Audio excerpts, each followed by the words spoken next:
नमस्कार मंडळी, स्वागत आहे तुमचं आमच्या चॅनलमध्ये। आवाज महामुंबईचा, शोध बातमीचा, कौल मनाचा।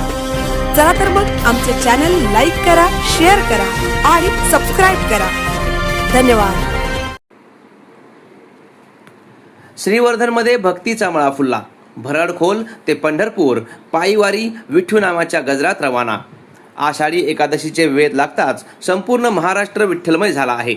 ज्ञानबा तुकाराम आणि विठ्ठल विठ्ठल या जयघोषाने अवघ्या महाराष्ट्राचे रस्ते दुमदुमून गेले आहेत। या भक्तीचा एक अभूतपूर्व सोहळा रायगडच्या श्रीवर्धनमध्ये पाहायला मिळाला।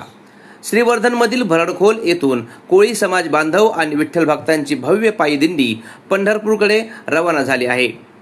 मुसळधार पावसाची पर्वा न करता विठुरायाच्या दर्शनाची आस घेऊन शेकडो वारकरी या वारीत सहभागी झाले आहेत।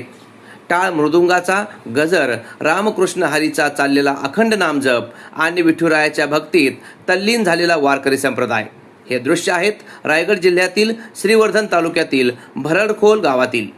दरवर्षीप्रमाणे याही वर्षी भरडखोल ते श्री क्षेत्र पंढरपूर अशी पायीवारी मोठ्या उत्साहात मार्गस्थ झाली आहे। आज सकाळी ठीक 9 वाजता भरडखोल गावातील सर्व कोळी बांधव आणि आजूबाजूच्या गावातील भाविक एकत्र आले आणि या सोहळ्याचा प्रारंभ झाला। या पायी दिंडीचे विशेष वैशिष्ट्य म्हणजे यामध्ये केवळ ज्येष्ठ वारकरीच नव्हे तर महिला आणि बालगोपाळांचाही मोठा सहभाग पाहायला मिळाला। डोक्यावर तुळशी वृंदावन घेतलेल्या महिला आणि हातात टाळ घेतलेली लहान मुले एका रांगेत नाचत गाजत विठ्ठल भक्तीमध्ये मुग्ध होऊन पंढरीच्या दिशेने निघाली आहेत। या वारीचे मुख्य प्रेरणास्थान आणि भरडखोल गावचे वारकरी संप्रदायाचे वैभव रायगड भूषण पुरस्कृत हरिभक्त परायण श्री रामचंद्र अण्णा वाघे हे स्वतः या वारीत उपस्थित आहेत।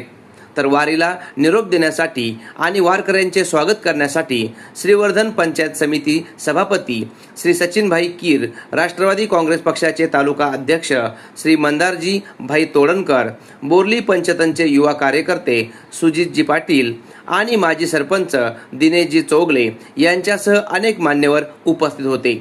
या सर्व मान्यवरांनी वारकऱ्यांना पुढील प्रवासासाठी आणि विठ्ठल दर्शनासाठी मंगलमय शुभेच्छा दिल्या। आवाज महामुंबईचा चॅनलसाठी संदेश घोलप, श्रीवर्धन।